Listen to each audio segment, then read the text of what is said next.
Hello and welcome to the Redmen TV. It's Jonathan here, and by God, that feels weird, doesn't it?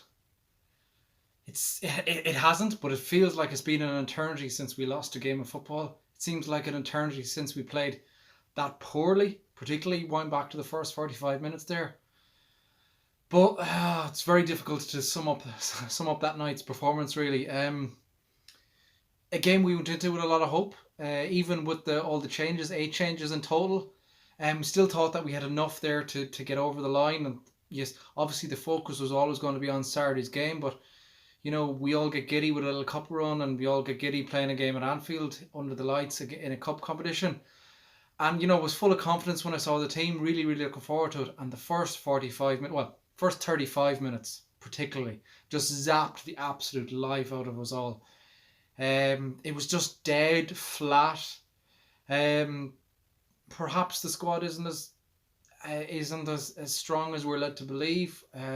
It's weird. Like, you look at that back five, and 2 years ago, that's our first choice back five, and I suppose it's an indication of how well we've done in the transfer market and how well we have developed over that period of time. But you know, sluggish, poor on the ball, sloppy, not enough pressing. Yard off it, flat atmosphere. Apart from that, it was great, wasn't it? No, it was weird. Never got going. We just didn't have that energy.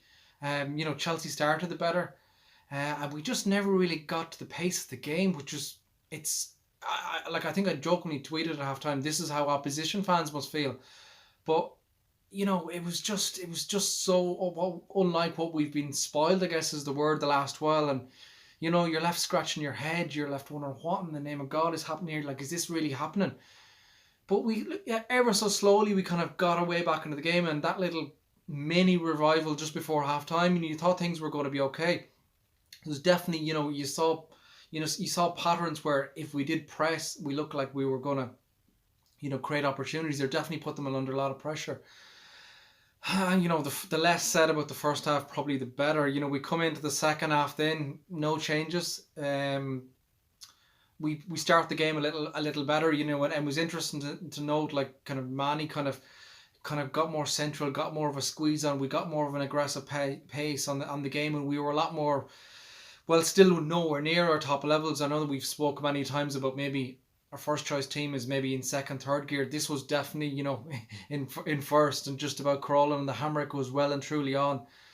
But straight away we've that chance, and started just straight through, and you're waiting for the ball to hit the net, and you're like, wow, everyone is just absolutely stunned. But then at the same time, I suppose everyone is stunned with the finish that he does for the goal.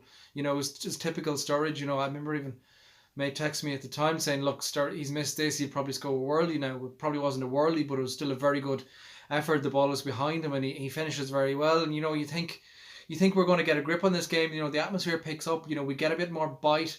And even when Hazard comes on initially, Manny is very much in his face. He's squeezing him. He's getting in at him. As we were a lot more compact, the spaces that Chelsea exploited in the first half, they're not there as much. And by and large, we have another couple of opportunities to really, really push on and close the game out. And weirdly, you kind of felt a little comfortable at this stage, but it's the real killer from not taking that second opportunity. Man has one, Shaqiri's another one where he's through in the box. It just feels like there's a ball off.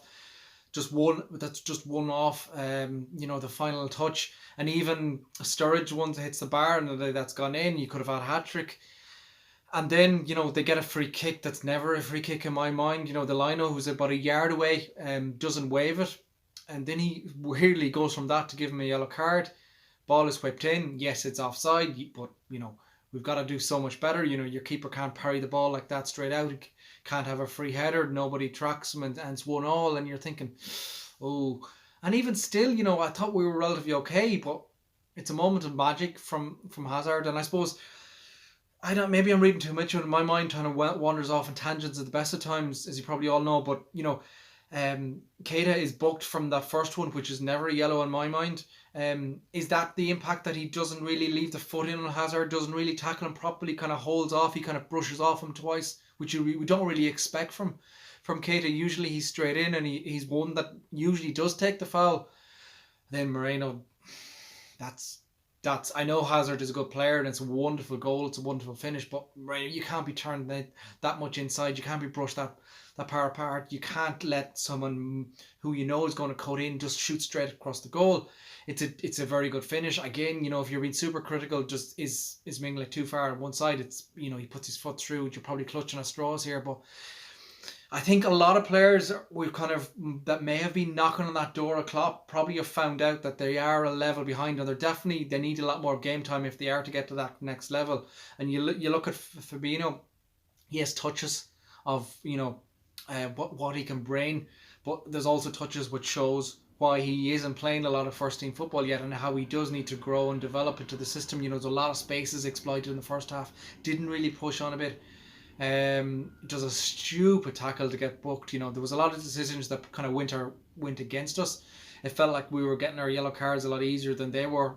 They didn't really get them at the best times. Really, they got a handful towards the end, but the one that Fabinho gets, it's a stupid lunge from behind. And even look at, I think the biggest indication really of the gap between what we'll hopefully see on Sunday, what we've seen so far, is probably summed up in the fullbacks. They just didn't have that energy. The passing was off. The goal from Moreno, Robbo, I don't think does that.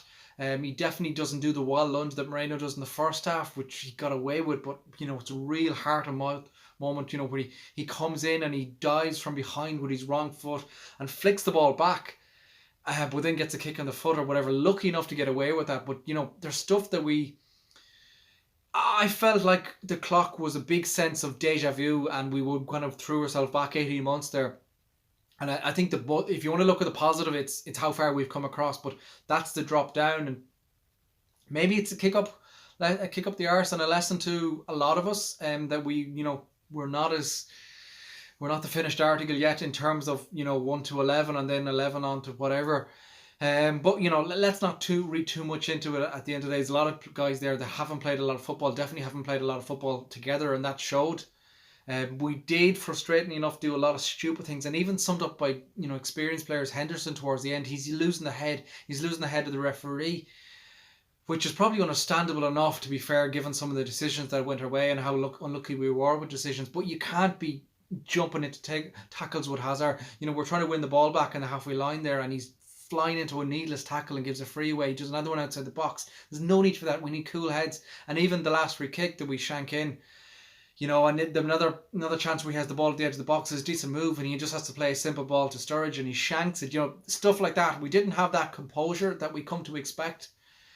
That we've probably been spoiled with, and that we need to get back quick into our side, and if we are to march on. But right now, I'm still frustrated. Still cheesed off that we were knocked out of the cup. I'm probably even more frustrated that we've lost to Chelsea. But if I look at it in a couple of days' time, maybe perhaps it's the old cliche: if you want to get kicked out of the cup, get out in the first round. It's a competition that does tend to pile up along with everything else around the January period, and we've seen that before, and we've been on the wrong end of it. The semi-finals against Southampton a couple of years back kind of spring to mind straight away. So perhaps if we want to go that approach and try and look at the glass half full, that's maybe the way we go. It's still frustrating that we didn't get over the line. Klopp was visibly frustrated, and even a little narky in the post-match press conference. So he's not looking at that sort of an angle right now. It's probably the biggest people it'll affect will be that bunch of squad players. There's 1 to 8 there. It'll probably be difficult for a lot of those to try and get back and play regular football. Look at that. Out of the kind of the changes, maybe Fabinho shows a bit of promise, but it's still a little bit off. Shaqiri probably is the closest to making that step up, but at the same time, he showed moments where he was maybe just a twinkle off a wrong shot selection, wrong pass selection, and it was interesting to see Klopp, absolutely fuming at him towards the end of the game. He absolutely tore into him out on the pitch. So I guess, look, in summary, to stop my rambling, if we can use this horrible feeling now and get a reaction Saturday, everything will be okay. But right now, it doesn't feel too good. It feels weird. It feels like an eternity since we lost the game. But we know we need to march on. We need to improve on those weaknesses tonight. We need to go back to what we're good at, which is a good press, good solid shape, plenty of movement, plenty of zip on the ball. And I'm no doubt that we will show a reaction on Saturday, and we're going to need it. And everything is set up now just for us to have that bit of reaction to get back. And if obviously you want to win both games, but someone asked me earlier today if you could choose one, what would you pick? It's definitely going to be Saturday in the league. So fingers crossed we get back on the horse again and we get a big 3 points down at the bridge. That's been my match reaction. It's a bit weird doing it after a defeat. It was almost the perfect 8, but it wasn't to beat tonight. Make sure you subscribe to the Redmen TV, and we will talk to you all very soon.